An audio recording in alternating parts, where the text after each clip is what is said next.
喺曼谷沙灘一個 condo， 兩個中國男人分別係36歲同29歲，係喺 X 有成60萬 followers 嘅網紅。佢哋長期租住嘅單位成日有住戶投訴，佢哋全裸衝出去房亂跑，拍門踢門騷擾鄰居，有時仲會落大堂發癲。有小朋友俾佢哋嚇到喊，連保安都話搞佢哋唔掂。之後警方介入調查，最終入屋拉人，現場搜出冰毒、搖頭丸、約100支針筒、10部手機同 iPad、約10萬泰銖現金，仲有拍攝色情影片嘅設備。其中一人承認佢哋一直有拍 OnlyFans， 收入高達幾百萬泰銖。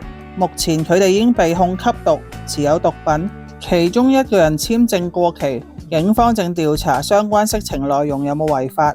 一單案集齊吸毒、全裸、OnlyFans、滋擾鄰居，真係夠料開氣啊！